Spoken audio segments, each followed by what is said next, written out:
ஆதிசங்கர்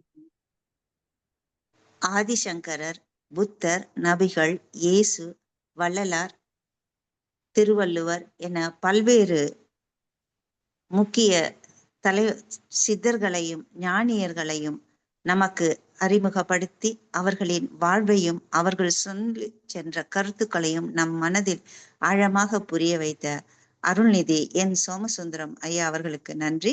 ஐயா அவர்கள் இன்று சிவபுராணத்தில் வேதாத்ரியம் என்ற சிறந்ததொரு தலைப்பிலே தன்னுடைய சிந்தனை உரையை நமக்கு அருள உள்ளார்கள்.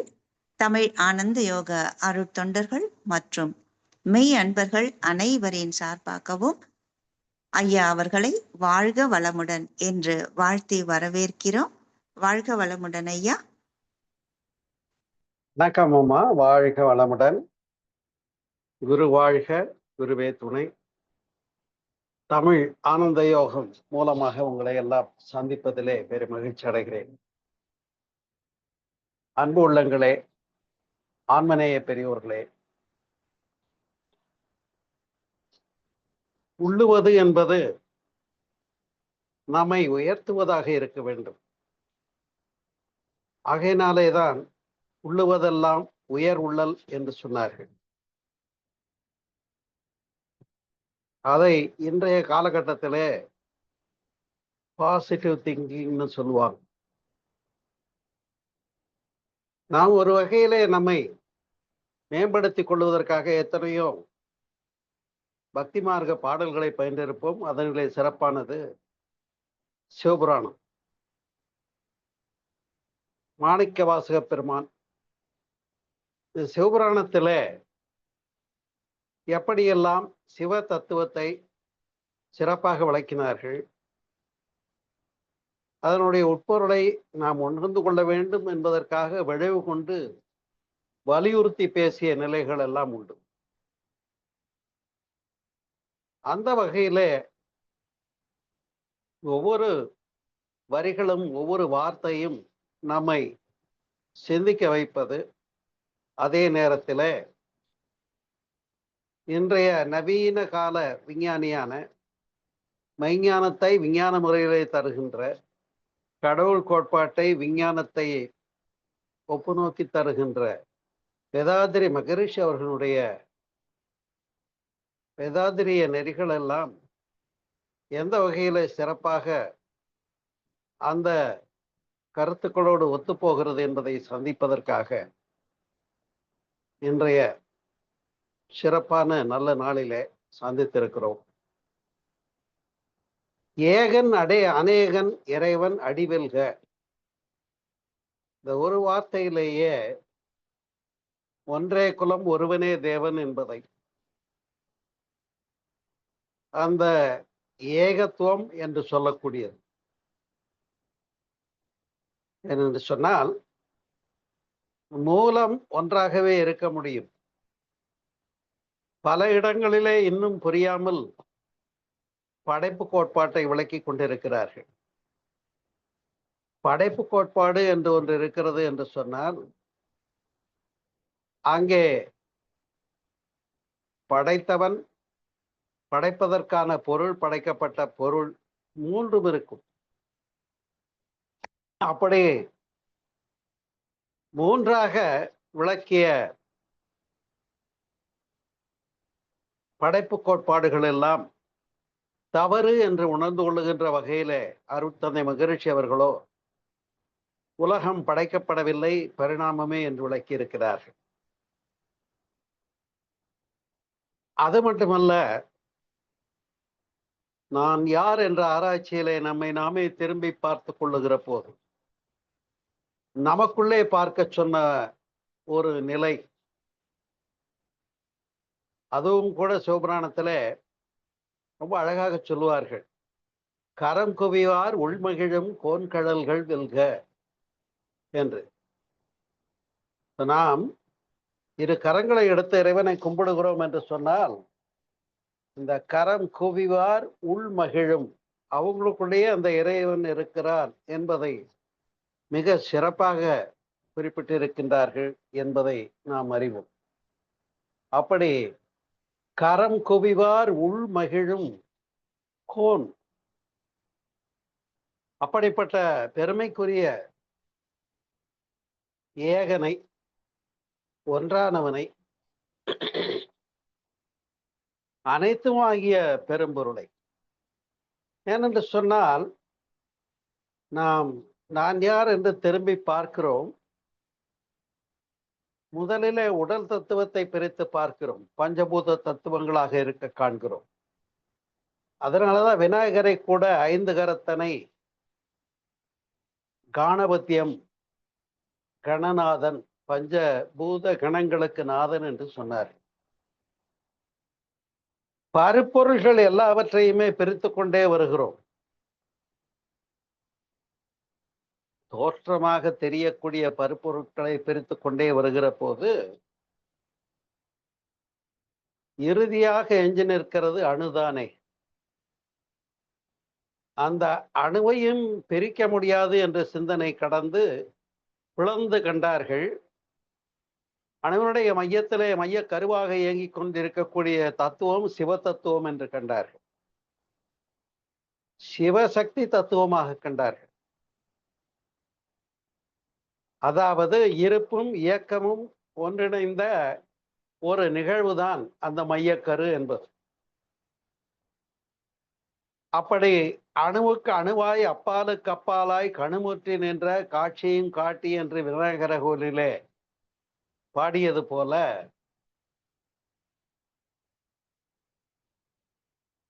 அந்த அணுவனுடைய மையக்கருவனுடைய உட்பொருளை விளக்கிய போது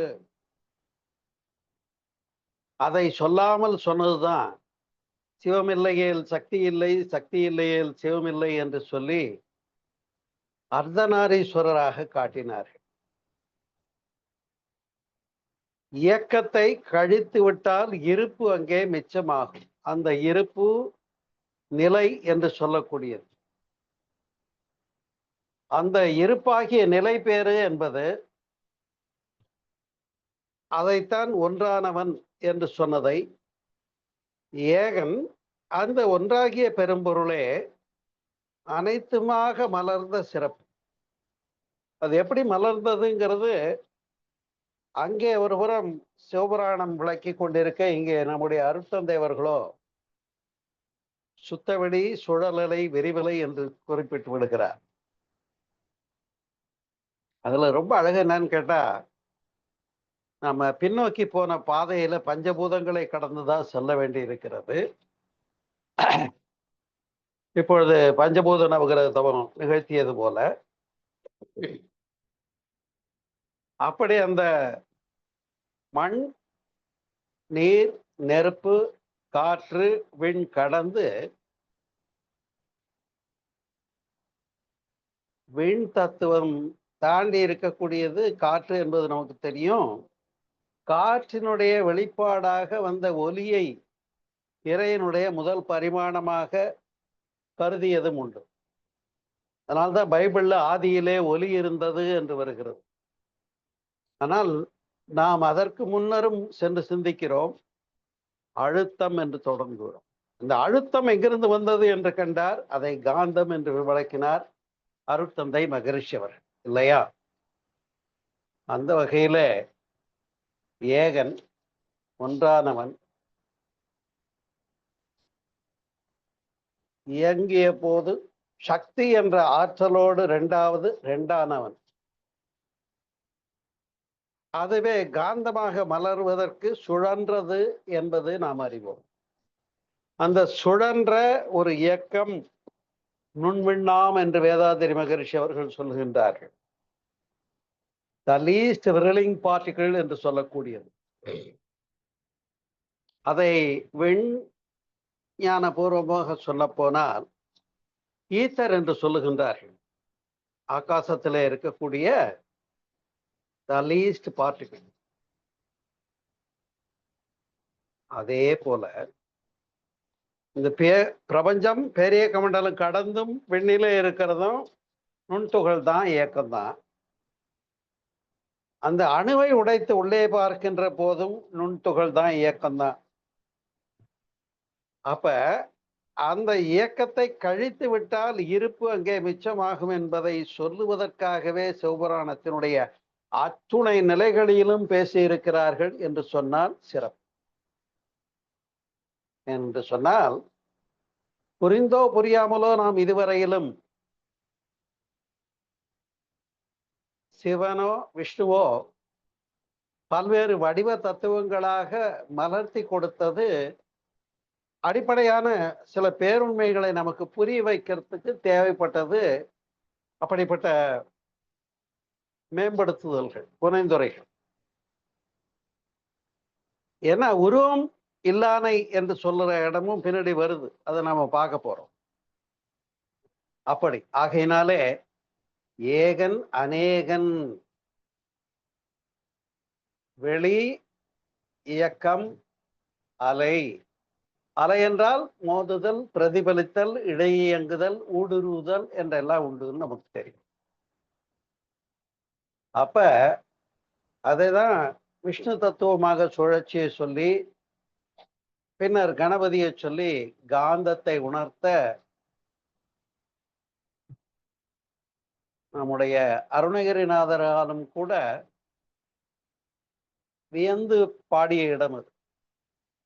ஆறுமுகம் ஆன பொருள் நீயருளல் வேண்டும் என்று சொன்ன இடம் அது.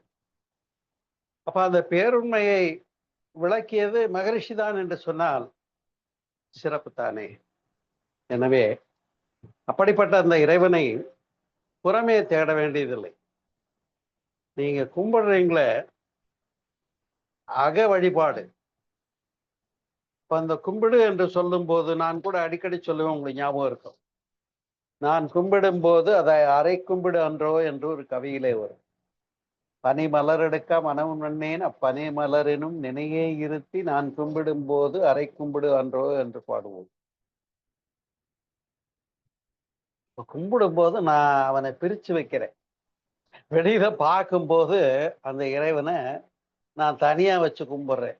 அவன் எங்கும் இருக்கான், என்னுள்ளும் இருக்கான்னு ஏத்துக்கிட்ட பின்னால அப்புறம் அவனோட ஐக்கியமாகறதுக்கு கூட வேலை இல்லைங்கிற ஒரு பெரிய ரகசியத்தை சிறப்பாகவும் தெளிவாகவும் சொன்னது சிவபுராணம். அன்பர்களே, இப்ப இந்த வெளிப்பாடுகளிலே இயக்கம்தான் ரெண்டாக மாறியது, சக்தி என்ற தத்துவம் தோன்றியது, அலை என்று பேசணும் இல்லையா? அப்ப அந்த அலையாகிய இயக்கத்தை கழித்து விட்டால் இருப்பு அங்கே மிச்சமாகும்னு சொன்னோம்ல, அதை சொல்லுகின்ற வரிதான் வேகம் கெடுத்து ஆண்ட வேந்தன். ஏன்னா இதுக்கு ஒரு சின்ன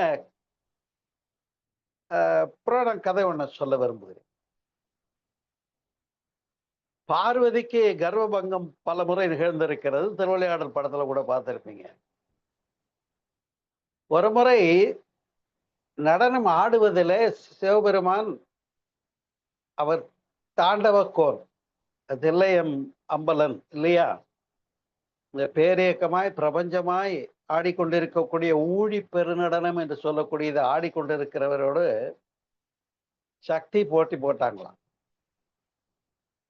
சிவபெருமான் என்ன பண்றாரு, இந்த காலை மேலே தூக்கி, காலை தூக்கி நின்று ஆடும் தெய்வமே உன்னை என்று பாடினார்கள். அப்படி நிறுத்தி பாடிய போது, அதாவது அதோமுகமாக இயங்கிக் கொண்டிருக்கக்கூடிய நம்முடைய ஆற்றலை ஊர்துவமுகமாக திருப்புவது என்பது.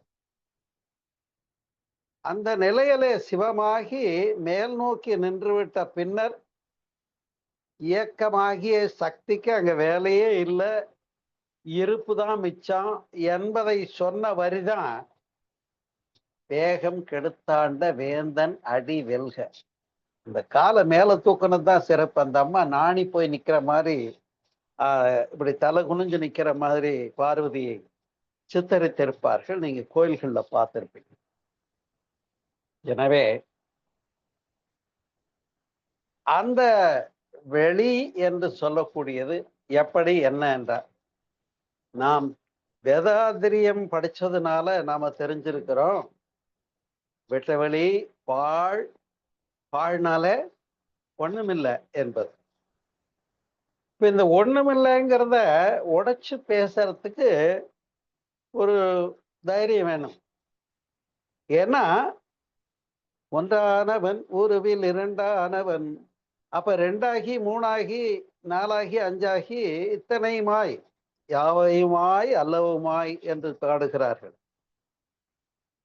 அப்படி இவ்வளவுமாக வந்த மூலம் ஒன்றுதானே என்பதை பார்க்கிற போது, அந்த மூலம் ஆதியும் அந்தமும் இல்லானே என்றும் பேசுகிறார்கள். இப்படி முழுக்க முழுக்க இருப்பாகவும் இருக்கக்கூடிய அதுவே எல்லாமாகவும் இருக்கிறது என்ற பேருண்மையை சொன்ன இடம்தான் அது. ஆகையினாலே பல வார்த்தைகளிலே அதனை விளக்க முற்படுகின்றார்கள். ஜோதியனே துல் இருளே என்று பேசுகிறார்கள். தோன்றா பெருமையனே என்றும் சொல்லுகிறார்கள். இப்ப கடவுளை ஜோதி என்று சொன்னதுதானே அருட்பெரும் ஜோதி ஆண்டவரை உங்களுக்காக வழங்குகிறேன் என்று சொன்னது வள்ளல் பெருமானார். அப்ப இறைவன் ஜோதி ஸ்வரூபமாக எண்ணுகிற போது அது நம்முள்ளே அந்த ஜீவகாந்தத்தை மேம்படுத்தி தூய்மைப்படுத்தி தேஜஸ் மிகும் என்பதனாலேதான், வேறொன்றுமில்லை. ஆனால் ஜோதியனே என்று மட்டும் சொல்லிவிடவில்லை. ஜோதியனே துல்லிருளே என்று பேசிவிட்டார் பாருங்க. அதுதான் அங்க ஒரு பெரிய அழகு. ஏன்னு சொன்னா, ஒரு முறை பழனியில வள்ளல் பெருமானாருடைய அமைப்பை சார்ந்த ஒரு அன்பர், அவரும் எனக்கு நல்ல பழக்கம். அவரோட பேசி கொண்டிருக்க போகும்போது அவர் கொஞ்சம் வேதாந்திரி எல்லாம் உள்ள போய் படிச்சு பார்க்கிறார். அவர் என்ன சொல்லிடுறாரு, வெட்டவெளி பாழ் பிரம்மம்னு சொன்னா கூட பரவாயில்ல. அப்ப அந்த வெட்டவெளி இருட்டுன்னு சொன்னது அவருக்கு கோபம். என்கிட்ட வம்புக்கு வர்றாரு. அது எப்படி எங்க வள்ளலார் ஜோதி என்று பேசினார்கள், உங்க மகரிஷி அதை இருட்டு ஆழ்ந்து அகன்று முடிந்த முடிவில் பெரும் பாழேயோன்னாங்க. அதைத்தான் வெட்டவெளிதனை மெய்யென்றிருப்போர்க்கு வெட்டவெளிதனை மெய் என்று இருப்போர்க்கு பட்டயம் எதுக்கடி, அதுதான் ஒரிஜினல் ஸ்டேட் அப்படிங்கிறதும் பேசியிருக்காங்க சிதற்பாடு. நான் அவருக்கு ஒன்றும் பதிலே சொல்லலை. ஏன்னு சொன்னா, நாம் இந்த இடத்துல ஒன்றை விளங்கிக் கொள்ள வேண்டும். அதாவது எது ஒன்றை நாம் பேச முடியாதோ, எது ஒன்றை விளக்க முடியாதோ, எது ஒன்றை அதுவாகவே இருந்து அனுபவித்து அப்படியே அந்த ஏகமாகவே நிற்க வேண்டிய இடத்த போய் நான் இப்ப வார்த்தைகளால பேசி சிவநிலையை விளக்க போகிறேன்னு எவ்வளவு வார்த்தை போட்டாலும் அடங்காது. அது நான் சொல்லல, அவையார் பாடுறாங்க. மோனம் என்பது ஞான வரம்பு அப்படிங்கிறாங்க. ஞானம்னா என்ன?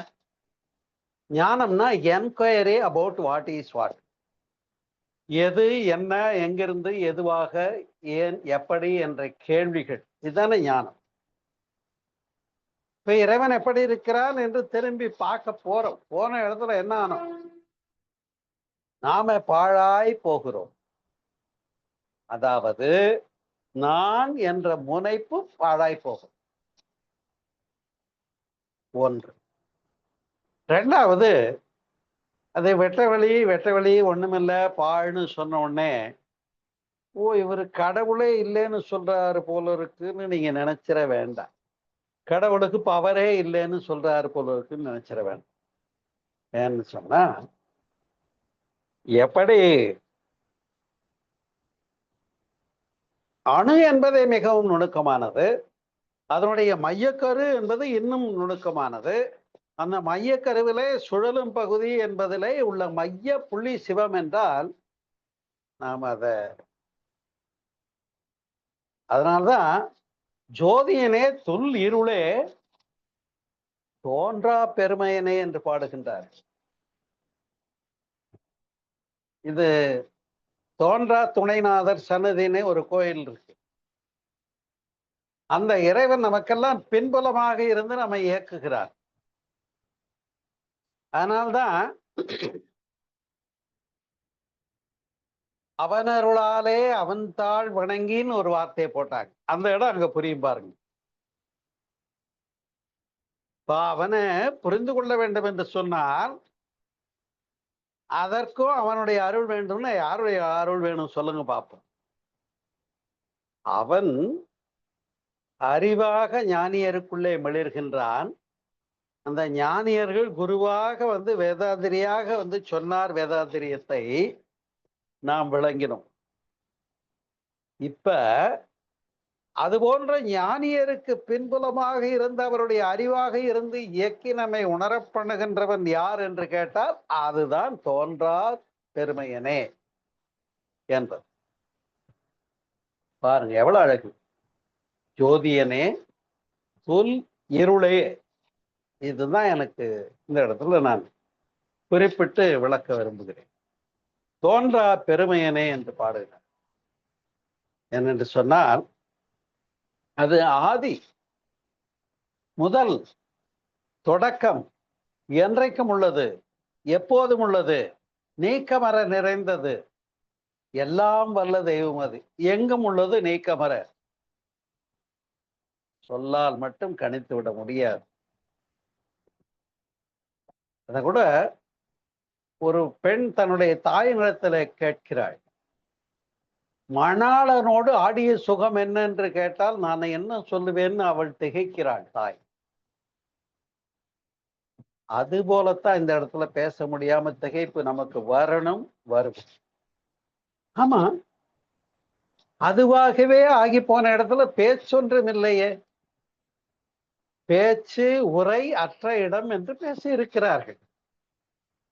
அப்ப நானும் கிட்டத்தட்ட அதை நினைக்க நினைக்க நான் அதுவாகவே ஆகிவிடுகிறேன். என்னால பேச முடியல.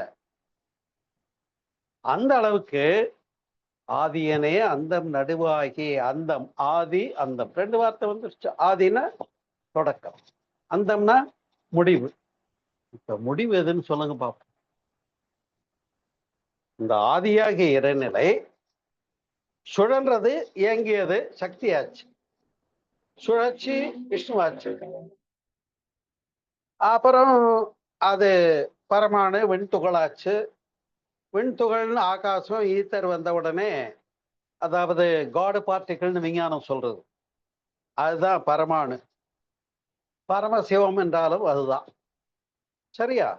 பரம என்ற சொல் எங்கே வந்தாலும் that denote the superlative degree. பரம அணு முதலாய் பார்வின் மீன் அனைத்தும் பம்பரம் போல் சுழன்று மிதந்து உருண்டு உன்னில் ஆடும் தரம் எங்க முடியுது? அறிவே எனும் தத்துவம் விளக்கிட்டேன் என்று வேதாதிரி மகரிஷி அவர்கள் சொன்னது போல அது எங்க முடியுதுன்னு பார்த்தோம்னா சொல்லுங்க பார்ப்போம். நாம் எல்லாம் மகரிஷியுடைய காந்த தத்துவத்தை அறிந்தவர்கள். சுத்தவெளி, சுழலலை, விரிவலை, காந்தம், அழுத்தம், ஒலி, ஒளி, சுவை, மனம், 5 வந்துச்சா? இப்ப அங்க 4, இங்க 5, 9 வந்தாச்சு. கடைசியா என்ன? மனம். நாம இப்ப மனமா இருக்கிறதுனால தான் பேசிட்டு இருக்கோம். இந்த மனதிலேயே அந்த அறிந்த ஞானத்தினுடைய சற்று உயர்நிலை தான் அறிவு என்பது. மனத்தின் உயர்நிலை அறிவு என்று தெளிக. புரிகிறதா? அப்ப ஆதியனே அந்தம் நடுவாகி அல்லானே உள்ளானே. இப்ப இல்லானேன்னு போட்டாங்க, உள்ளானேன்னு போட்டாங்க. நியாயமா பார்த்தா இருக்கான்னு சொல்லுங்க, இல்லை இல்லைன்னு சொல்லுங்க. ஏன் அப்புறம் உள்ளானே இல்லானே 2 வார்த்தையும் போடுறீங்கன்னா நம்ம சொல்ல முடியல, அதை விளக்க முடியல. ஏன்னா வார்த்தைகளால் விளக்க முடியாத நிலை அது. எவ்வளவு பேசினாலும் நான் பேசுவது அது வீண் பேச்சுத்தான். ஏன்னா உணரப்பட வேண்டிய ஒரு நிலையை உணர்ந்து அதுவாக இருக்கிற நிலையை சுருங்க சொன்னால் இன்றைக்கு ஜெய கிருஷ்ணமூர்த்தி போன்றவர்கள், ஓஷோ போன்றவர்கள் விளக்கி இருக்கக்கூடிய பி இன் பிரசன்ட் தான் அது, வேற ஒன்றும் இல்லை. இப்ப இத போய் தவம் பண்ணி போய் அடையிறதுன்னு ஒண்ணு சொன்னா கூட தப்பு தானே. எப்படி பனிமலர் எடுக்க மனமும் நன்னேன் அப்பனிமலர் என் முனையே இருத்தி நான் கும்பிடும் போது அரை கும்பிடுன்னு சொல்லி அவங்களே அங்க ஒத்துக்கிட்டு டிக்ளேர் பண்ணிட்டாங்க. அந்த ஜோதியனே துள்ளிருளே தோன்றா பெருமையனே என்றும் பாடிட்டாங்க. அப்ப ஆதியனே அந்தம் நடுவாகி அல்லானே இல்லானே உள்ளானே.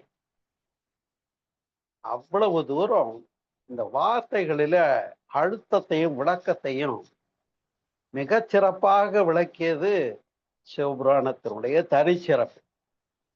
அப்ப இதெல்லாம் புரிஞ்சு பாடணுங்கிறத பின்னாடி அவங்களே சொல்லும் போதுதான் எனக்கு பொருள் புரியாம அந்த பாட்டை பாடுறவங்களை எல்லாம் பார்க்கும்போது எனக்கு ஐயையோ இப்படி பண்றாங்களே, அவங்களே பேசிட்டு போயிட்டாங்களேன்னு நான் வருத்தப்பட்டிருக்கேன்.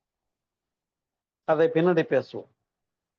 எனவே அந்த சிவனை, அந்த அருணாச்சலத்தை அச்சலம் என்று சொன்னார். அச்சலம் என்றால் என்ன? அசைவற்றது என்று. அசைவற்றது தானே. பேச்சு உரை அறுத்தே வருதா? பேச்சு உரை அறுத்தே. சற்று முன்பு என்ன சொன்னேன்? நாம விளக்க முடியாத இடம் அதுன்னு சொல்லிட்டு, இப்ப அதுதான் பேச்சுரை அறுத்தேன்னு வருது. எனவே கூர்த்தமை ஞானத்தால் இதை எப்படி அப்ப இப்ப பேச முடியாது சொல்ல முடியாதுன்னு சொல்றீங்களே சார், அப்ப எப்படி சொல்றது அப்படின்னு கேட்டீங்கன்னா, கூர்த்தன்னா நுணுகி ஒன்றி லயித்து, சரியா? கூர்த்த குவியணும். நல்ல தவத்துல குவிந்து குவிந்து குவிந்து துரியம்னே வச்சுக்கோங்க. நல்ல ஒன்று நிக்கிறோம். முதல்ல பயிற்சி கொடுக்கும்போது தலையில சுழற்சியாக கொடுத்தாங்க துரியம். தலைபூரா சுழற்சி உணர்ந்திருக்கும். அதனால் நாளடைவில் அந்த சுழற்சி அழுத்தம் அதிகமாகி அதிகமாகி மைய புள்ளியிலே அழுத்தம் அதிகமாகி சுழற்சி குறைஞ்சு மைய புள்ளி, அதுவும் புள்ளி அளவாகி அத கூட ஒரு கவியில வரும். ஊசி முனையடியோம்மா.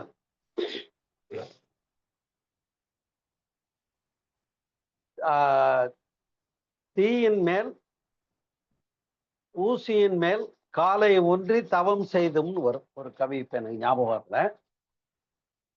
அப்ப அததான் வள்ளலாரும் நைந்து நைந்து நெஞ்சம் நெகிழ்ந்து நெகிழ்ந்து உருகி உருகி அப்படின்னு வார்த்தைகளை போட்டு பாடியிருப்பார்.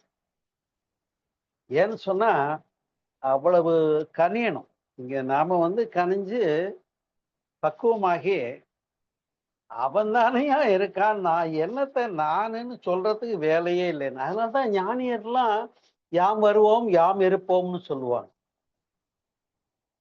பெரியவங்க என்ன சொல்லுவாங்க? நான் வருகிறேன் அப்படின்னு சொல்ல மாட்டாங்க. யாம் வருவோம் யாம் இருப்போம் என்று சொல்லுவார். அவ்வாறு மிகச்சிறப்பாக சொன்ன இடம். இப்ப அதை எப்படி உணரணும்னா, கூர்த்த மெய் ஞானத்தால். ஞானம் என்றால் அறிவு, அறிதல். இந்த ஞானம் வர்றதுக்கு தான் பேசிட்டு இருக்கோம். இதுதான் லாஸ்ட் ஸ்டெப். உண்டா இல்லையா?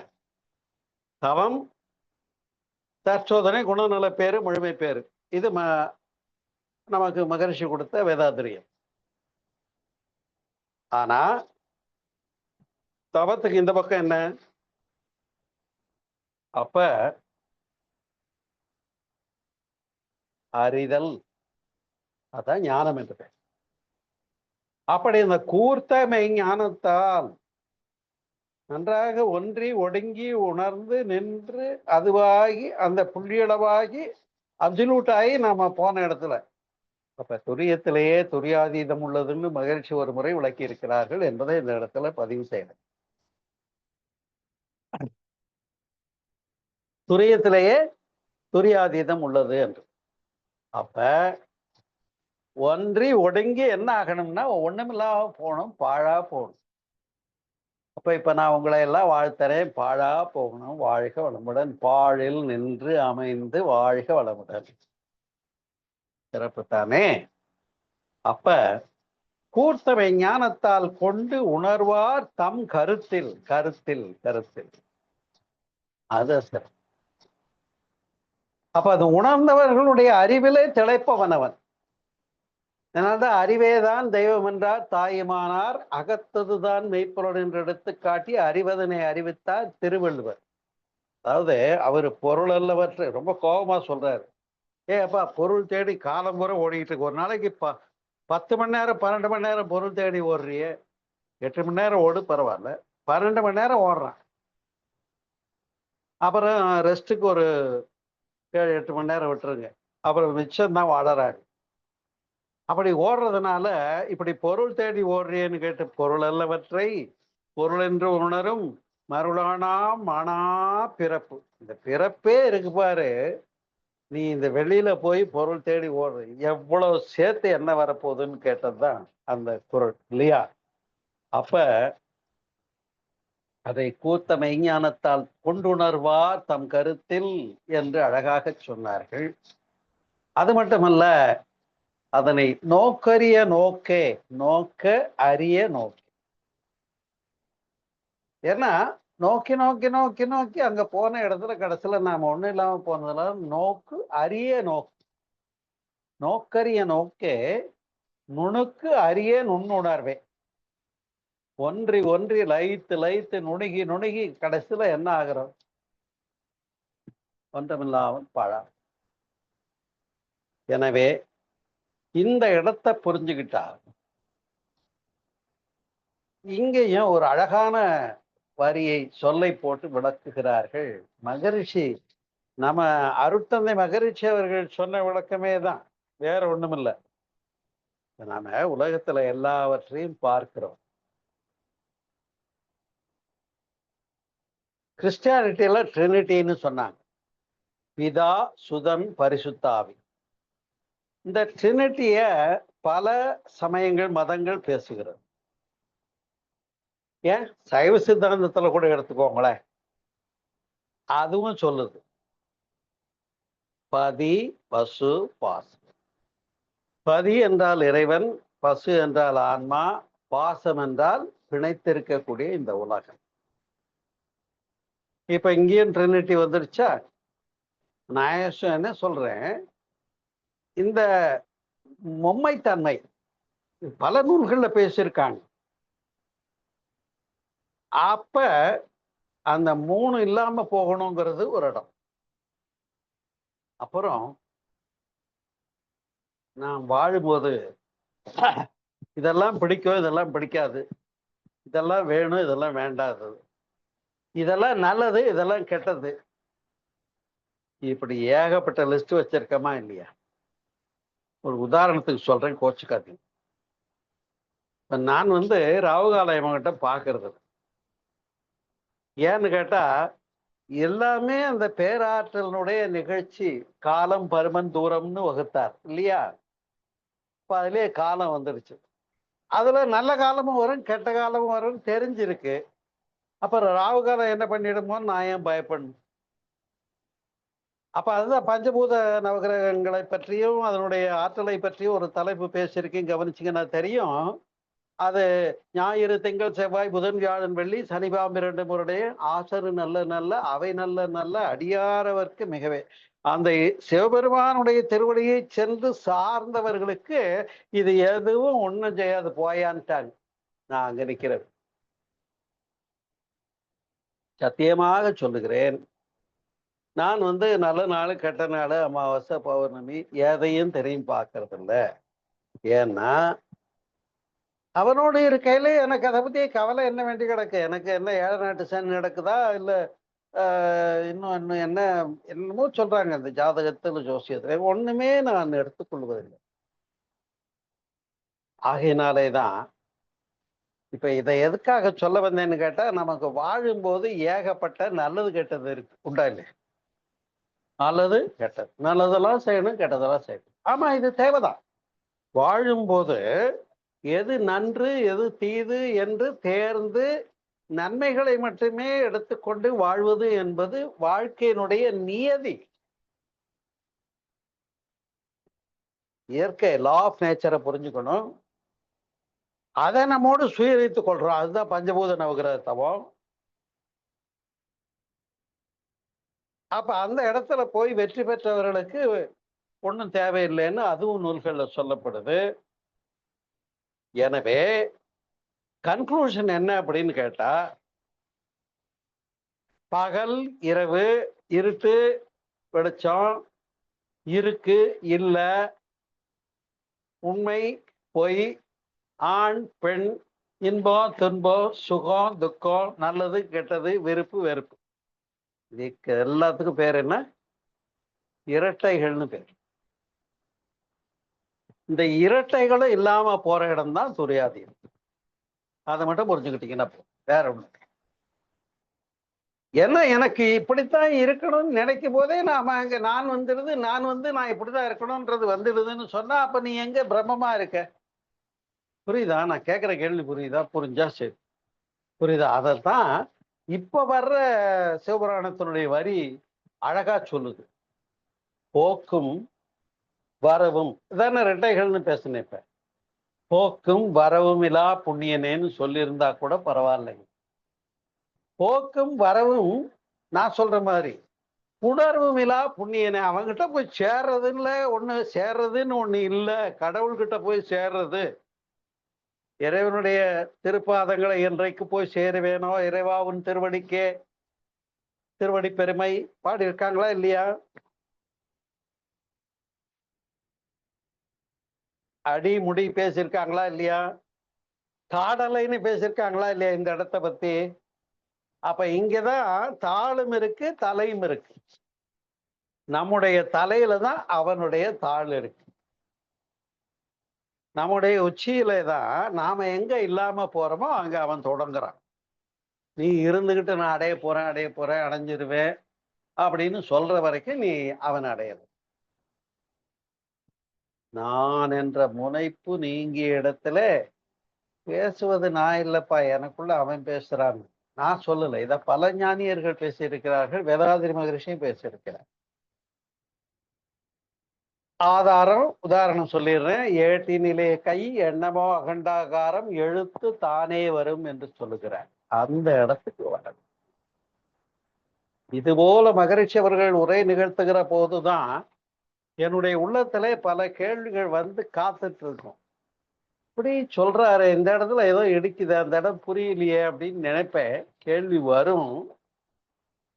உண்மையாக சொல்றேன், மகரிஷிகிட்ட வாயை திறந்து கேள்வி கேட்டு நுணன்னு பேசினதே அமைதியா இருப்பேன், வாங்கிட்டே இருப்பேன். டிஷாண்டனா மாதிரி ரிசீவ் பண்றது மட்டும்தான் சரி. இந்த எழுந்த கேள்விக்கு அங்கிருந்து பதில் வந்துடும். அதுதான் மகர்ஷி கிட்ட தனிச்சிறது. அதே போலத்தான் நீங்கள் யாரும் கேள்வியோட உட்கார்ந்துருக்கீங்கன்னா இங்க அங்கிருந்து பதில் வரும், நான் பேசிடுவேன், உங்களுக்கு புரிஞ்சு போயிடும். அதனாலதான் பல நேரங்கள்ல கேள்வி நேரம் ஏதாவது கேளுங்கன்னு நான் தவியாத்த வச்சுக்கிட்டு இங்க உட்கார்ந்துருப்பேன். நீங்க அங்க பல பேர் கேள்வியும் கேட்காம கருத்தும் சொல்லாம எக்ஸிட் ஆயிடுவீங்க. அப்படி இருக்கக்கூடாது. அதனால இதைத்தான் சொன்ன இடம். போக்கும் வரவும் புணர்வும் இல்லா புண்ணியனே. புணர்வுனா என்ன? சேர்றது. அப்ப இறைவன் தாழ் சேர்ந்தார் கல்லால் மனக்கவலை மாற்றல் அரிதுன்னு சொன்ன இடம் துவைதம். நாம நிக்கிற இடம் அத்வைதம். அப்படிப்பட்ட அத்வைதத்தை விளக்கிய தனிச்சிறப்பு நம்முடைய சிவபுராணத்திற்கு உண்டு என்று அறிக. வேற ஒண்ணு. புரியுதுங்களா? இப்படி இதையெல்லாம் சொல்லிட்டு தான் அந்த சிவபுராணத்தினுடைய கடைசியில சொன்ன இடம், அதை இப்பவே ஞாபகம் வரும்போது சொல்லிடுறேன் நான். ஏன்னா அப்படியே பாடிட்டே வந்து கடைசியில சொல்றாங்க. சொல்லிய இவ்வளவு விளக்கங்களையும் கொடுத்தாச்சு இப்ப சிவபுராணத்துல. சொல்லிட்டு சொல்லிய பாட்டின் பொருள் உணர்ந்து சொல்லுவர் அப்படிங்கிறாங்க. சொல்லிய பாட்டின் பொருள் உணர்ந்து சொல்லுவர். அப்ப சொல்லிய வரிகளினுடைய பொருளை உணர்ந்து அங்க நின்னுட்டா அவங்க எங்க போயிடுவாங்க? செல்லுவர் சிவபுரத்தினுடைய என்று சொன்னார்கள். எனவே பொருள் புரியாம பொருள் விளங்கா உருண்டைகளாக, பொறி விளங்கா உருண்டைன்னு கேள்விப்பட்டிருப்பீங்க அந்த நாள்ல கிராமங்கள்ல. அப்படி நாம பொருள் விளங்கா உருண்டைகளாக இருந்து விடக்கூடாது. ஏன்னா சிவபுராணம் பாடினா அர்த்தம் புரிஞ்சு பாடினா அதுவாயிடுவோம்ன்றத சிவபுராணம் ஒத்துக்கிற இடம்தான் மிகச்சிறப்பு. சொல்லிய சொல்லிய பாட்டின் பொருள் உணர்ந்து சொல்லுவர் செல்லுவர் சிவபுரத்து நூடே. அம்மா கூட இப்ப அப்படியே கைலாயத்துக்கு போயிட்டு வந்தாங்க. அது வெளியில பாக்குற கைலாயம் வேற. ஆனா நாம அதுவாகவே அந்த இடம்தான் இங்கே மகர்ஷி காட்டிய வேதாத்திரி. அதனால்தான் நள்ளிரவுளில் நட்டம் பயின்றாடும் நாதனைன்னு சொன்ன இடத்துல பாவம் இருட்டுல டான்ஸ் ஆடுறாரு போல இருக்கு. யாரு? நடராஜர். எங்க அப்பா பேரு நடராஜன். அவருக்கு யாரும் ஒரு போக்கஸ் லைட் கூட போய் போட்டு விடல, அவர் இருட்டுல ஆடிக்கிட்டு இருக்கார் அப்படின்னு நினைக்கலாம். அப்படி நள்ளிரவுளில் நட்டம் பயின்றாடும் நாதனைன்னா அந்த ஒளியுமல்லன் இருளுமல்லன், உள்ளானும் இல்லை இல்லானும் இல்லை, ஒன்றானவன் இரண்டானவன் நான்கானவன் அத்தனையுமாக ஆனவன். அதை அருணகிரிநாதர் கடைசியா கந்தர் அனுபூதியில சொல்லும்போது உருவாய் அருவாய் பாரு, இதான் இரட்டைகளை சொன்னேன்ல, அவருக்கே அந்த தடுமாற்றம் வருது. உருவாகவும் இருக்க அருவாகவும் இருக்க. உருவாய் அருவாய் உளதாய் இளதாய் மறுவாய் மலராய் மணியாய் ஒளியாய் கருவாய் உயிராய் கதியாய் விதியாய். கடைசியில இதெல்லாம் புரிந்து கொள்வதற்கு வேதாந்திரி மகரிஷி போன்ற நல்லதொரு குருவாய் வருவாய் அருள்வாய் குகனே. அதனாலதான் அப்படி குருவா வந்த திரு இறைவன். குரு இஸ் நத்திங் பட் இறைவன் தான். அதனாலதான் குரு தட்சிணாமூர்த்தின்னு காட்டினாங்க, முதல் குரு. அப்புறம் ஜனகாதி முனிவர்களுக்கு சொன்னார், நந்தியம் பெருமான் கேட்டுக்கிட்டார். அப்புறம் எல்லா பெரியவங்களும் சொன்னாங்க, மெய்கண்டார், சிவம், நந்தி சிவம் எல்லாம் பேசினாங்க. சைவ சித்தாந்தம் நான் பார்த்த எத்தனையோ மகான்கள் பேசினாங்க. இன்றைக்கு வேதாந்திரி மகரிஷியும் பேசினாங்க. அதுதான் அறிவே தெய்வம். அறிவு இருக்கா இல்லையா? நல்லது கெட்டது புரியுதா இல்லையா? மனசாட்சின்னு ஒண்ணு இருக்கா இல்லையா? சிம்பிளா கேட்கிறோம் இல்லையா? கிராமவா பேச்சு வழக்குல, ஏப்பா இப்படி எல்லாம் பண்றிய, உனக்குன்னு ஒரு மனசாட்சி இருக்கான்னு கேட்பேன். அந்த மனசாட்சிக்கு பயப்படுதல இறைவணக்கத்தின் ஆரம்பம் என்று சொல்லுகிறார் காந்தியடிகள். எனக்கு அந்த வரி ரொம்ப பிடிக்கும். மனசாட்சிக்கு பயப்படுறதுதான் இறைவணக்கத்தின் ஆரம்பம். இப்ப இறைவணக்கத்தின் ஆரம்பம்னா நாம என்னமோ நினைச்சுக்கிறோம், இறைவனை எங்க கோயில் கட்டி வச்சுட்டு, கோயில் கட்டுறது ஏகப்பட்டு செலவு பண்ணி, கரண்ட் பில் கட்டி, அது அர்ச்சகருக்கு சம்பளம் கொடுக்கணும், அதுக்கு ஊரெல்லாம் தேடி வசூல் பண்ணி, கும்பாபிஷேகம் பண்ணணும், அதுக்கு காசு வசூல் பண்ணி, இப்படியெல்லாம் நம்ம என்ன பண்ணோம், அன்றாடம் போய் வழிபடுவதற்காக இவ்வளவு சிரமங்களை பண்ணி அங்க போய் புற வழிபாட்டை எஸ்டாப்ளிஷ் பண்ணோம். கடைசியில இதெல்லாம் என்ன ஆச்சு, அத்வைத ஞானம் ஆதிசங்கரருடைய இடத்துக்கு வரும்போது ஒன்றே ஆனவன் அனைத்துமானவன் தாயுமானவன் என்றார் இல்லையா? இங்க தோன்றா துணையை பெருமையனே என்றும் சொல்லிவிட்டார்கள். அந்த இடம்தான். ஆகையினாலே இதைத்தான் திருமந்திரமும் அன்பு சிவம் இரண்டென்பர் அறிவிலர். சிவம் எப்படி இருக்கு? சிவம் தான் ஒண்ணுமில்லைங்கிறீங்க சார், ஆனா அது எப்படிங்க இருக்குன்னு நீங்க குறுக்க வந்து என்கிட்ட கேள்வி கேட்கணுமா இல்லையா? அந்த கேள்விக்கு திருமந்திரத்துல திருமூலர் பதில் சொல்றாரு, அன்பு சிவம் இரண்டென்பர் அறிவிலர். அப்ப அதை அறிந்தபின் அன்பே சிவமாய் அமர்ந்திருந்தாரே, அவங்க எப்படி இருப்பாங்க? அன்பு வடிவது, அருள் வடிவது, ஞான வடிவது. எனவே அறிவுக்கும் வடிவம் இல்லை, ஜோதிக்கும் வடிவம் இல்லை, இருட்டுக்கும் வடிவம் இல்லை, வெட்ட வெளிக்கும் வடிவம் இல்லை, சிவத்துக்கும் வடிவம் இல்லை. மொட்டை முழுக்குன்னு தான் சிவலிங்கத்தை கொடுத்தாங்க, அரூபா ரூபம். எனவே அறிவு, சிவம், அன்பு எல்லாம் ஒண்ணுதான்னு சொன்ன இடம் அறிவேதான் தெய்வம் என்றார் தாய்மானார் அகத்ததுதான் மெய்ப்பொருள் என்று எடுத்து காட்டி அறிவதனை அறிவித்தார் திருவள்ளுவர் அவ்வறிவதனை அறிவதற்கு வழிமுறைகள் சொன்னார் அறிஞர் திருமூலர். யோகம் பதஞ்சலி வரைக்குமே போயிடலாம். பதஞ்சலி முனிவரும் துரியாதத்தை விளக்குகிற போது சகஜனிட்டைன்னு சொல்லி அதுக்கு மேல 7 படிகளை பேசி இருக்கிறார். ஆதாரத்தோடு அதெல்லாம் புட்டு வச்சிருக்கேன் என்னுடைய சகஜானந்தம் என்கிற இறை உணர்வில் இயல்பாயிருத்தல் என்ற நூலில். இப்ப இறை உணர்வு இருத்தல் என்பது போய் இருக்கிறது இல்லை. இங்க நான் போனால் அதுவாக தான் அந்தமான இடம் ஆனந்தமாமே, தான் அந்தமான இடம் தான் முடிஞ்சு போகணும். எனவே ஆன்மீகம்னு வரும்போது இப்ப நான் பேசுறேன்னு பேர் போடுறீங்க, பேர்ல முன்னாடி திரு போடல, இல்லை ஒரு அருள்நிதி போடல, பின்னாடி பிஏன்னு போடல, உடனே எனக்கு கோபம் தான் எப்படி இருக்கும்? எல்லாம் பேசுறது தான் வாய்கழிய ஞானம், இவருக்கும் ஈகோ தான் அப்படின்னு நீங்க புரிஞ்சுக்க முடியும். அந்த இடம்தான் ஞானத்தினுடைய தெளிவு. எனவே அந்த அன்பின் வழியது உயிர்நிலை அகுதிலார் என்பதோல் போர்த்த உடம்புன்னு சொன்னோம். ஏன்னு சொன்னா அது இந்த உடம்புக்குள்ள இறைநிலை சிவம் வடிவமாகி தெரிகிறது. அது எப்படி வெளிப்படுறது?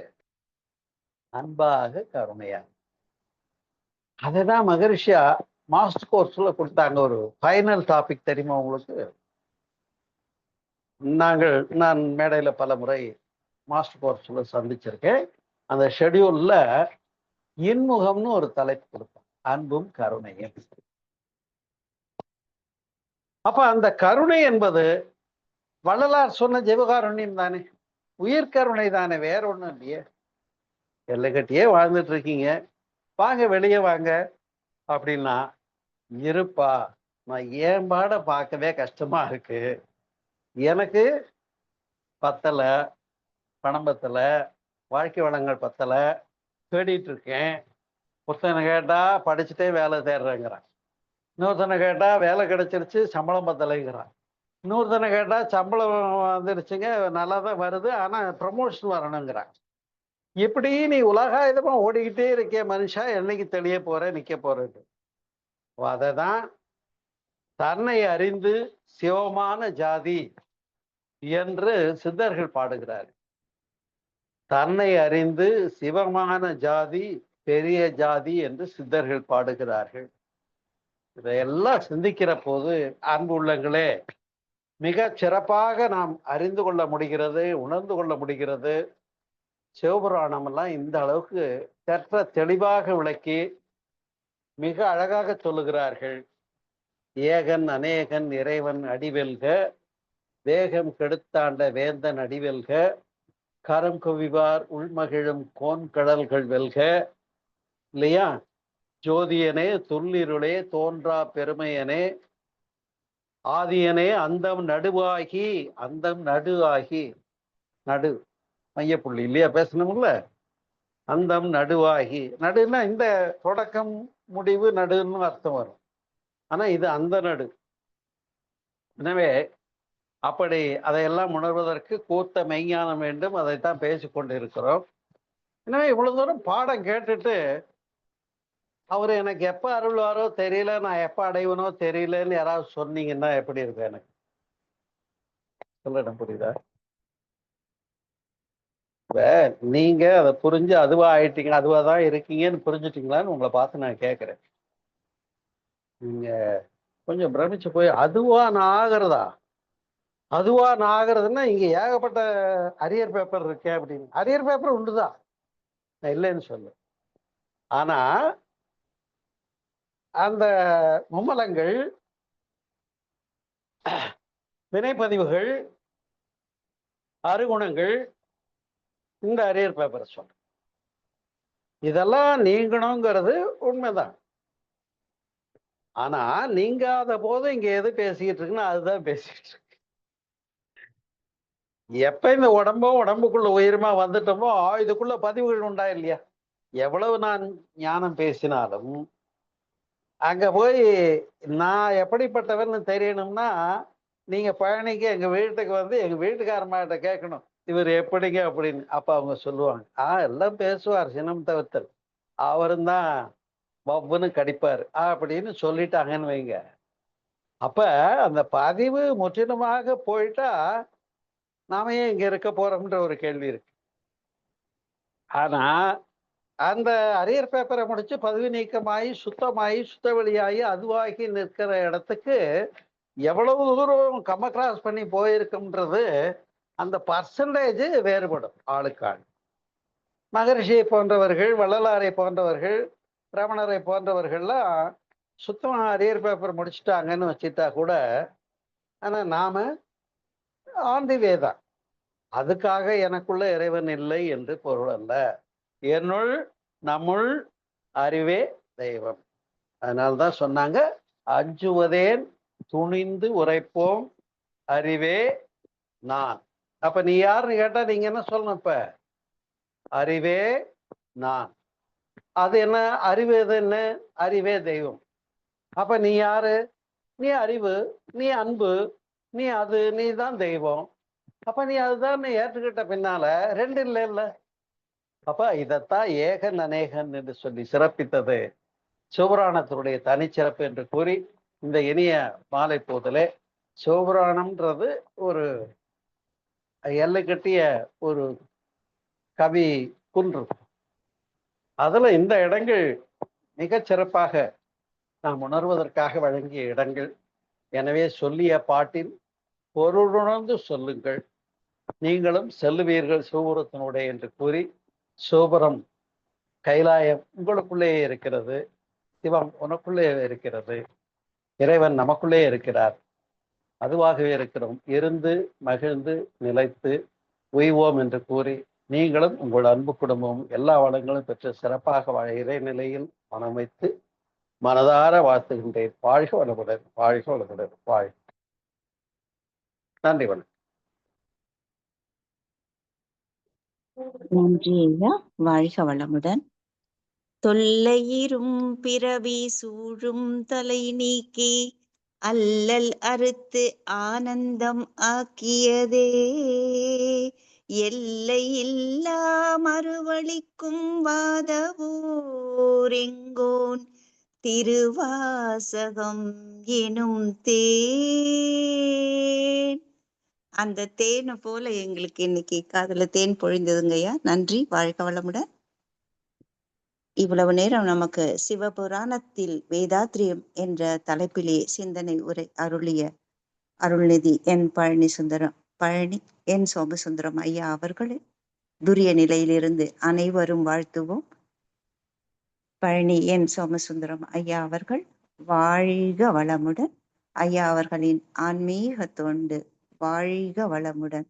இன்று இந்த இணைப்பிலே இணைந்த மெய்யன்பர்களும் தமிழ் ஆனந்த யோக அருள் தொண்டர்களும் வாழ்க வளமுடன், வாழ்க வளமுடன், வாழ்க வளமுடன். நன்றி ஐயா. நிறைவாக நிறைந்து நிறைந்து நிறைந்து நின்றான் அவன் என்றுதான் தோன்றுகிறது. ஏன்னா சிவபுராணம், இந்த லிங்காஷ்டகம், கந்த புராணம், கந்த சஷ்டி கவசம் நிறைய எல்லாருக்கும் தெரியும். விஷ்ணு சகஸ்ரநாமம், காயத்ரி மந்திரம் நிறைய பாடுறோம். அதாவது அந்த ரேடியோவை போட்டுட்டு நம்ம அது கூடயே பாடிட்டே இருப்போமே தவிர மற்ற வேலைகளை பார்த்து கொண்டிருப்போம். அங்கே சொல்லிய பாட்டின் பொருளுணர்ந்து சொல்லுவார் செல்வர் சிவபுரத்தின் கீழ் அப்படின்னு சொல்லிட்டு அந்த கடைசி வரியில சொல்லுவா, அல்லல் பிறவி அறுப்பானே ஓவென்று சொல்லற்கு அறியானை சொல்லி திருவடி கீழ் சொல்லிய பாட்டின் பொருளுணர்ந்து சொல்லுவார் செல்வர் சிவபுரணத்தின் உள்ளே சிவனடி கீழ் பலோரும் ஏத்த பணிந்து. மாணிக்க வாசகர் மிக அற்புதமாக தேனாக நமக்கு அப்போ நம்முடைய சித்தர்கள் அத்துணை 1000 ஆண்டுகளுக்கு முன்பாகவே இதையெல்லாம் உணர்ந்து உணர்ந்து நமக்கு கொடுத்துள்ளார்கள். அதை தொடர்ந்து வள்ளலாருமே சரி, மற்ற திருமூலரும் அந்த ஒரு வரிசையாக பார்த்தா பல்வேறு ஔவையார் அனைவருமே நமக்கு இந்த இறைநிலை தத்துவத்தை சிறப்பாக விளக்கி வந்துள்ளார்கள். இருந்தும் இன்னமும் நாம் அந்த உருவ வழிபாட்டில் கோயிலுக்கு தான் சொல்லிட்டு இருக்கோம். அப்படியே போனாலும் அங்க இருக்கக்கூடிய வடிவத்தை தான் பார்க்கிறோமே தவிர உள்ளுக்குள்ள அவன் இருக்கக்கூடிய அவனுடைய ஆற்றல் என்ன என்பதை உணரவில்லை. நீங்கள் அடிக்கடி சொல்லக்கூடியவர்கள் உங்கள் வீட்டுல எத்தனை சாமி படம் இருக்கு பாருங்கன்னு. நாம கோவிலுக்கு செல்லும்போது ஒன்று மௌனத்தில் இருந்து அந்த அலைச்சூழலை வாங்குவதற்காக போக வேண்டும் என்ற எண்ணத்தில் இருப்பவர்கள் தாராளமாக செல்லலாம். ஏன்னா ஆற்றல் களம் நிறைந்தது. நம்முடைய ஆழ்வார்களும் நாயன்மார்களும் கோவில்களில் அந்த ஆற்றல் களத்தை பல்லாயிரம் ஆண்டுகளுக்கு நிறைத்து உள்ளார்கள். இப்போ ஐயா சொன்னாங்க இமயமலைக்கு போனா அப்படியான்ட்டு. ஏன்னா அத்தனை வருடங்களுக்கு முன்பாகவே அவர்கள் தங்களுடைய உயிர் ஆற்றலாக அங்கு இது இருக்கு, நீங்க வந்தால் உணரலாம் என்று நமக்கு சொல்லி சென்றார்கள் என்பதாக தேடி தேடி ஓடுகிறார்கள் என்று சொல்ல. திருநாவுக்கரசர் கூட நமக்கு இமயமலைக்கு இறைவ சிவனை பார்க்கறதற்காக அவர் ஊர்ந்து ஊர்ந்து சென்றார் என்ற ஒரு தத்துவத்திலே அந்த இறை தத்துவத்தில் கொண்டு செல்வாங்க. சோ எல்லாமே நமக்கு அவர்கள் ஆற்றலை உயிர் ஆற்றலாக கொடுத்துள்ளார்கள். சித்தர்களும் ஞானியர்களுமே தங்களுடைய ஒவ்வொரு இப்ப திருப்பதியில பாத்தீங்கன்னா இவர் பழனியில போகர், திருப்பதியில் இவர் செல்வத்துக்கு அதிபதியாக அவர் கொடுத்து விட்டு போயிருக்கார். அதனாலதான் செல்வத்தை கடவுள் அப்படின்னு சொல்லுவாங்க. சோ இதை உணர்ந்து போறாங்க. ஆனாலும் வேண்டுதல் வேண்டுதல் வேண்டும் வேண்டும் என்றுதான் போகிறாங்களே தவிர விடுதல் என்ற நிலைக்கு யாரும் வரவில்லை. அந்த நீ விட்டால் அங்கு அவன் நிற்பான் என்பதை நீங்கள் உணர வைத்தீர்கள். இதுல எல்லா வரிகளுமே ஒவ்வொரு வரிகளுமே தேன் தான். தேன் எப்படி நமக்கு காதிலே இனிக்கிறதோ அதே போல காதிலே வாயில் இனிக்கிறதோ. அதாவது பிறப்பருக்கும் பிஞ்சகந்தன் பெய்கழல்கள் வெல்க, கரங்குவிவார் உள்மழ்கிழும் கோன்கழல்கள் வெல்க, சிறங்குவிவார் ஓங்குவிக்கும் சீரோன் கழல் வெல்க.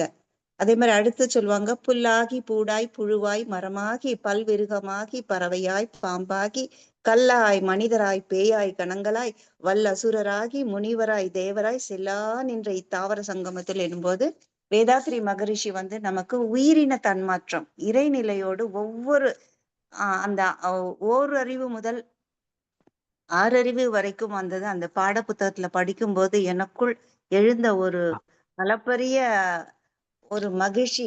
எப்படி இது ஐயா அவ்வளவு அழகா தெளிவா கொடுத்திருக்காங்கன்னா, எத்தனை பல்கோடி ஆண்டுகளாக நமக்கு இந்த பிறப்பு வந்திருக்கிறது. அதை உணர்ந்து உய்த்து உணர வேண்டும் அல்லவா? அப்பொழுது நீங்கள் இறைநிலையை உணர வேண்டும்.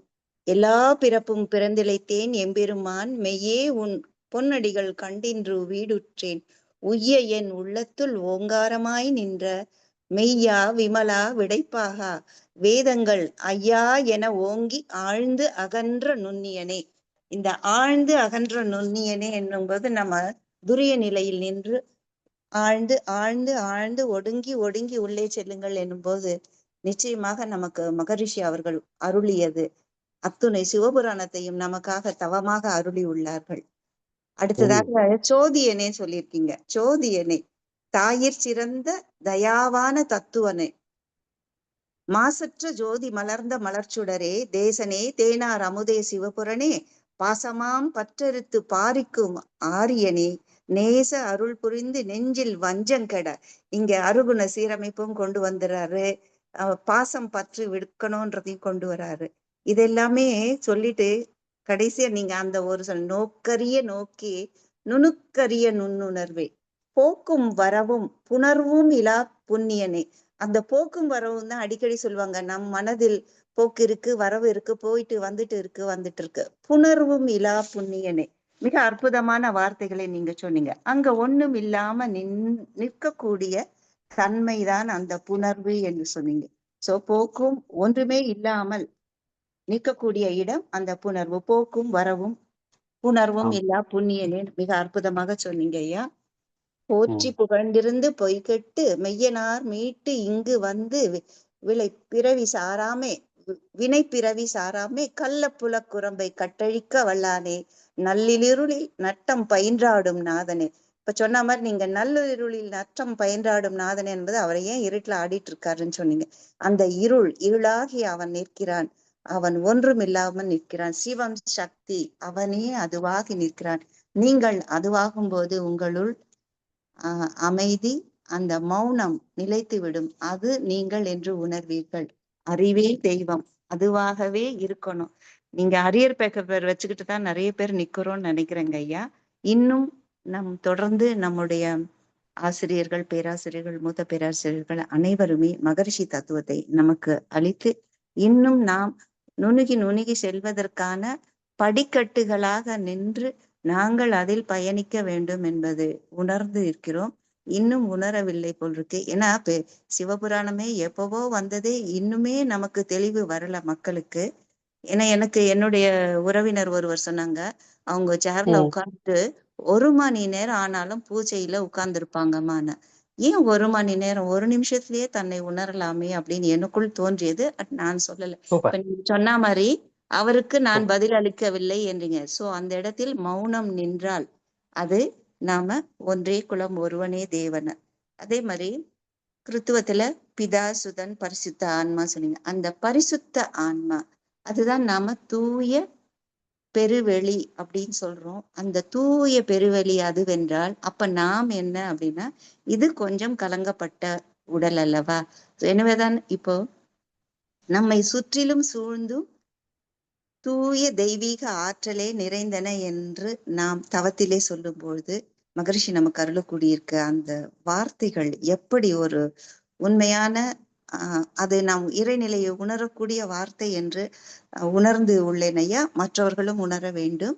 அது பரிசுத்த ஆன்மா, பரிசுத்த ஆன்மா, அது தூய பெருவெளி. அந்த பெருவெளி நம் உடலிலே உயிரிலே பாய்வதை உணர்வோம் என்றும். சோ மிக்கவும் அந்த புணர்வு, போக்கும் வரவும் புணர்வும் சேரக்கூடிய இடம் ஏதுமே இல்லை. அங்க சேர்றதே இல்லை. அங்க போயிட்டினா நீதான் அப்படின்ட்டு உச்சியில் இருக்கு. நிச்சயமாக உச்சியில் இருக்கு. நாம் உச்சியிலேயே நாம் அந்த இடத்தில் நாம் இல்லாமல் போனால் அங்கே அவன் இயங்குகிறான். மிக அற்புதமாக சொன்னீங்க ஐயா. அதை நாம் உணர வேண்டும்.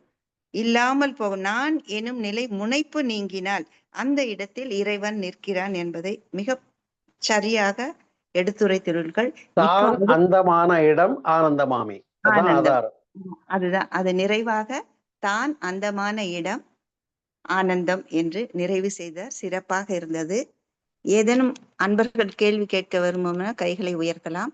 ஐயா அவர்களுக்கு மிகவும் நன்றி. இனி இடையில ஒரு சின்ன அறிவிப்புமா? சொல்லுங்க ஐயா. உங்களுடைய மகிழ்வான வாழ்த்துக்களோடு ஏற்கனவே நான் பெண்மை மனிதத்தின் முழுமை புத்தகம் எழுதி வெளியீடு செய்தேன். அதுபோல இப்ப பிறப்புக்கு முன்னும் இறப்புக்கு பின்னும் என்ற தலைப்புல மகரிஷியினுடைய கருத்தொற்றி ஒரு புத்தகம் எழுதியிருக்கிறோம். அதை பதிப்பகத்தில் பதிப்பேற்ற தயாராகி இருக்கிறது. அது விரைவில் வெளியீட்டு விழா நிகழ்த்த இருக்கிறோம். அந்த விழா பற்றிய அறிவிப்பும் உங்களுக்கு வழங்குகிறோம் அடுத்த மாதத்துல ஒரு தேதியில. அதனால நீங்க எல்லாருமே இந்த வெளியீடு குறித்த ஒரு நல்ல அந்த பிறப்புக்கு முன்னும் இறப்புக்கு பின்னும் உயிரின் நிலை என்ற அந்த நூலினுடைய வெளியீட்டிற்காக அதனிலே உங்களுடைய சிறப்பான வாழ்த்துக்களையும் பங்கேற்பினையும் பதிவு செய்து மேன்மைப்படுத்துமாறு அன்போடு கேட்டுக்கொள்கிறேன். சீக்கிரம் அந்த புத்தகம் உங்களுடைய கரங்களுக்கு வருவதற்கு நீங்களும் வாழ்த்துங்கள். அன்பர்கள் அனைவருமே தங்களுக்கு ஐயா அவர்கள் நேரடி அழைப்பாக அழைத்தவாறு பழனியிலே இந்த புத்தக வெளியீட்டு விழாவை விரைவில் வெளியிட உள்ளார்கள். அந்த புத்தகம் வெளியிடுவதற்கான குரு காணிக்கையாக ஏதாவது செலுத்த விரும்புபவர்களும் செலுத்தலாம். அல்லது அந்த புத்தக வெளியீட்டில் கலந்து கொள்ள விரும்பும் அன்பர்களும் என்னை நேரடியாக தொடர்பு கொள்ளலாம். ஐயா அவர்கள் தேதி ஃபிக்ஸ் ஆன உடனே சொல்லன்னு சொல்லியிருக்காரு. பட் பிறப்புக்கும் முன்னும் இறப்புக்கும் பின்னும் என்ற தலைப்பிலே மிகச்சிறந்த புத்தக வெளியீடு நிகழ உள்ளது பழனியிலே. அனைவரும் கலந்து சிறப்பிப்போம். ஐயா அவர்கள் அனைவரையும் அழைத்ததாக ஏற்றுக்கொண்டு உங்களுடைய பங்களிப்பை அங்கே உங்களுடைய நேரடி பங்கேற்பை அங்கே வருக, அனைவரும் வருக, பங்கு பெறுக என்று அன்போடு அழைக்கிறார். நானும் அழைக்கிறேன். தமிழ் மற்றொரு மகிழ்ச்சியான செய்தி, புத்தகத்தை வெளியிடுவதற்காக நம்முடைய மூத்த விஞ்ஞான தத்துவ வேதாத்திரிய தத்துவ பேராசிரியர் மாதவன் ஐயா அவர்கள் பெங்களூரிலிருந்து புத்தகத்தை வெளியிட வருகை தருகின்றார்கள் என்பதையும் மகிழ்ச்சியோடு பகிர்ந்து கொள்கிறேன். நல்லதுங்க, சிறப்பு. சிறந்த முறையில் புத்தக வெளியீடு, பிறப்புக்கு முன்னும் இறப்புக்கும் பின்னும் சிறந்த முறையில் வெளியீடு பெற்று அனைவரின் கைகளிலும் அதற்கான தெளிவான மகரிஷி அவர்கள் அருளிய அந்த பிறப்பிற்கு முன்னும் இறப்பிற்கு பின்னும் என்ற தலைப்பிலே நிறைய தத்துவங்கள், அற்புத தத்துவங்களை ஐயா அவர்கள் அருளியுள்ளார்கள். நாமும் அதில் கலந்து சிறப்பிப்போம். புத்தகம் விரைவில் வெளிவர எல்லாம் வல்ல இறையர்களும் குருவர்களும் துணை நின்று வழி நடத்தட்டும். அனைவரும் வாழ்த்துவோம். அருள்நிதி என் பழனி சுந்தரம் ஐயா அவர்களுடைய ஆன்மீக சேவை, ஆன்மீக தொண்டு சிறக்க வாழ்க வளமுடன், வாழ்க வளமுடன், வாழ்க வளமுடன். நன்றி ஐயா, வாழ்க வளமுடன். அன்பர்கள் யாரும் கேள்வி கேட்கலாம், கைகளை உயர்த்தலாம். நம்முடைய நேரடி வகுப்பிலே வேதாத்ரிய ஞான சங்கமம் வகுப்பில் அனைவரும் கலந்து சிறப்பிக்குமாறு அன்போடு கேட்டுக்கொள்கிறோம். கனகராணி அம்மா, வாழ்க வளமுடன். கேட்கலாமா? வாழ்க வளமுடன் ஐயா. வாழ்க வளமுடன்மா, சொல்லுங்கம்மா. நன்றி. ஏன்னா நீங்க போன வாரம் கேட்ட கேள்வியே ஐயா தலைப்பா கொடுத்துட்டாரு. சோ கனகராணி அம்மாவுக்காக இந்த சிறப்பான ஒரு பதிவு. நன்றி அம்மா, வாழ்க வளமுடன். தொடரலாம். ரொம்ப நன்றிங்கம்மா. ஐயா இன்னைக்கு பதிவிட்டதுக்கு உண்மையிலேயே ரொம்ப நன்றி. நான் ரொம்ப நாளா இதுக்கு அப்பப்போ ஒவ்வொன்றும் விளக்கம் தெரியணும் அப்படின்னு கேட்டு மனசுல நினைச்சிட்டு இருந்தேன்.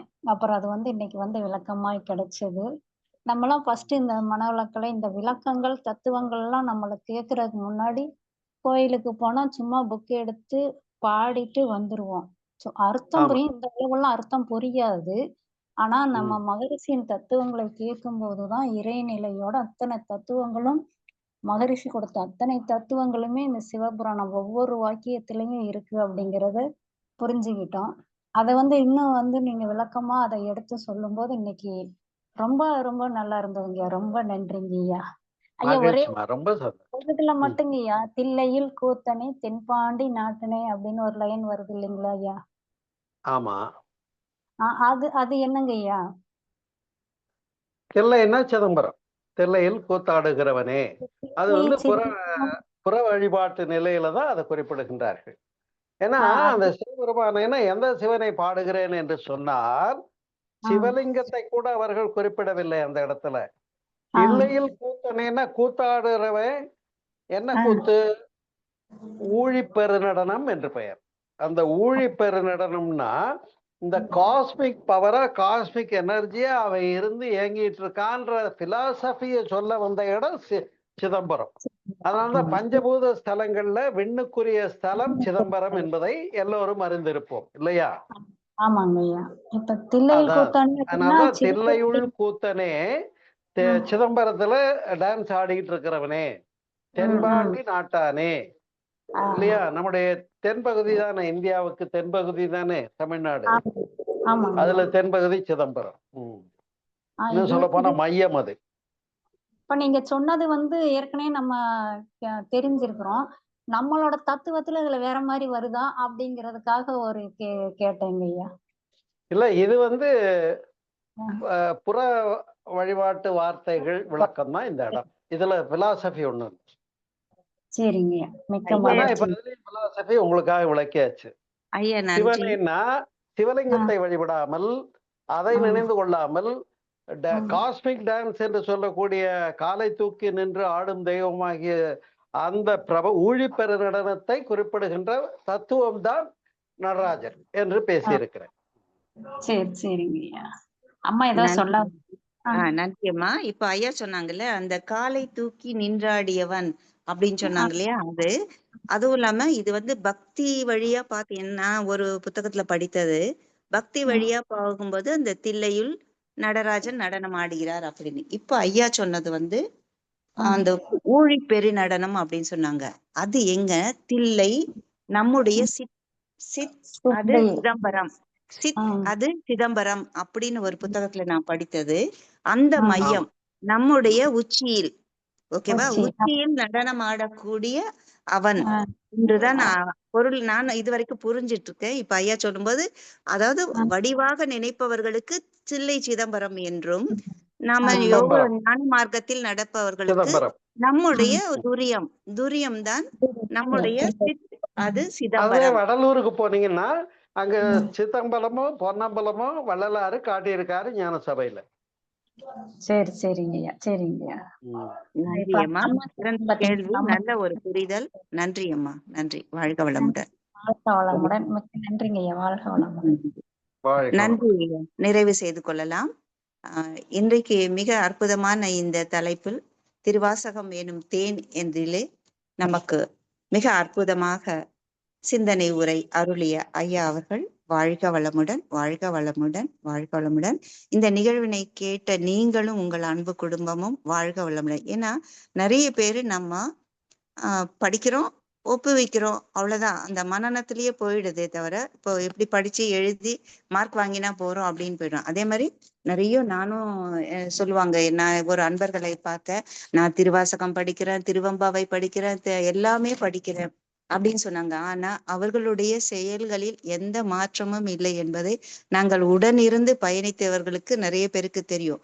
நீ எதை படித்தாலும் அதை உணர்ந்து தெளிந்து அறிந்து புரிந்தால்தான் அது அந்தபடி நீ செயல்ல இருக்கணும். அன்பே சிவம். ஏன்னா எல்லாருமே நமக்கு சொல்லி போயிட்டு இருக்கிறது அன்புதான் சிவம், அன்பே கடவுள்.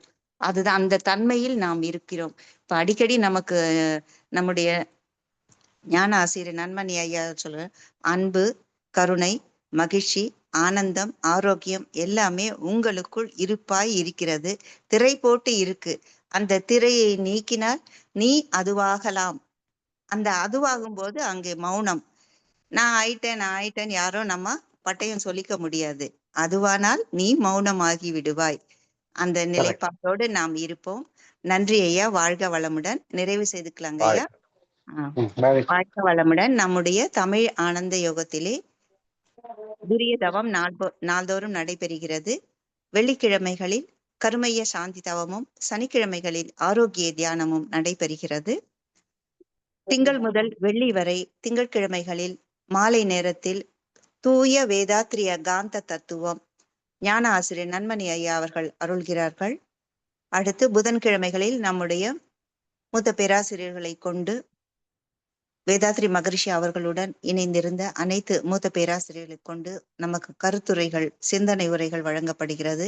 மேலும் நம்முடைய வாழ்வியல் மற்றும் மருத்துவம், இயற்கை மருத்துவம், வேளாண்மை என்று அனைத்து நம்முடைய வாழ்வியல் சார்ந்த கருத்துக்களை பகிர்கிறோம். இதற்காக வரும் போஸ்டர்களை நீங்கள் உங்களுடைய நண்பர்கள், வாட்ஸ்அப் குரூப் அனைவருக்கும் பகிர்ந்து சிறு தொண்டாக குருவிற்கு செய்யும் நம் காணிக்கையாக செய்வோம். ஏன்னா பல்வேறு கருத்துக்கள், உயர்ந்த கருத்துக்கள் இன்றைக்கு உண்மை நிலையில், அதாவது வேதாத்திரிய தத்துவத்தை உண்மையாக எடுத்து சொல்லக்கூடிய அன்பர்கள் நிறைய குறைவா இருக்காங்க. அதனால இந்த தமிழ் ஆனந்த யோகம் ஆசான் அவர்களின் உண்மை கருத்துக்களை உள்ளது உள்ளபடி விளக்குவதற்காகவே தமிழ் ஆனந்த யோகம் தொடர்ந்து உங்களோடு இணைந்து பயணித்து கொண்டிருக்கிறது. மேலும் உங்களுடைய நண்பர்கள், உறவினர்களை இணைத்து சிறு தொண்டாக நாம் ஒரு அருட்பணியை செய்வோம் என்ற அன்பான வேண்டுகோளுடன் அடுத்து உலக நல வாழ்த்து பாட விரும்பும் அன்பர்கள் கைகளை உயர்த்தலாம். கனகராணி அம்மா, உலக நல வாழ்த்து பாடுறீங்களா? ஐயா நன்றி ஐயா. நீங்க விடை பெறலாம். நன்றிம்மா, மகிழ்ச்சி. வாழ்க வளமுடன். வாழ்க வளமுடன் ஐயா. வாழ்க வாழ்க வையகம், வாழ்க வையகம், வாழ்க வளமுடன். தமிழ் ஆனந்த யோகம் வாழ்க வளமுடன். உலக நல வாழ்த்து. உலகமெல்லாம் பருவமழை ஒத்தபடி பெய்யட்டும், உழவரெல்லாம் தானியத்தை உவப்புடனே பெருக்கட்டும், பல தொழில்கள் புரிகின்ற பாட்டாளி உயரட்டும், பகுத்துணர்வில் தொகுத்துணர்வு பண்பாட்டை உயர்த்தட்டும், கலகங்கள் போட்டி பகை கடந்தாட்சி நடக்கட்டும், கல்லாமை கடன் வறுமை களங்கங்கள் மறையட்டும், நலவாழ்வை அளிக்கும் மெய் ஞான ஒளி வீசட்டும், நம் கடமை அறவாழ்வின் நாட்டத்தே சிறக்கட்டும், நம் கடமை அறவாழ்வின் நாட்டத்தே சிறக்கட்டும் நம் கடமை. அறவாழ்வின் நாட்டத்தே சிறக்கட்டும். வாழ்க வையகம், வாழ்க வையகம், வாழ்க வளமுடன். மிக்க நன்றிங்க அம்மா. வாழ்க வளமுடன். நன்றி அம்மா. வாழ்க வளமுடன். உலக நல வாழ்த்து சீதா கனகராணி அம்மா அவர்கள் வாழ்க வளமுடன். இந்த நிகழ்விலே கலந்து சிறப்பித்த மெய்யன்பர்களும் அவர்களின் அன்பு குடும்பமும் வாழ்க வளமுடன். தமிழ் ஆனந்த யோக அருட்தொண்டர்களும் அவர்களின் அன்பு குடும்பமும் வாழ்க வளமுடன். இன்றைய நாள் இனிய நாளாக அமைந்ததற்கு எல்லாம் வல்ல இறைநிலைக்கும் குருவிற்கும் நன்றி சொல்வோம். இந்த மாலை நேர அமர்வினை இத்துடன் நிறைவு செய்து கொள்கிறோம். மீண்டும் நாளை அதிகாலை தவம் மற்றும் சிந்தனை துளிகள் நிகழ்வில் கலந்து சிறப்பிப்போம். நாளை காலை கருமைய சாந்தி தவம்,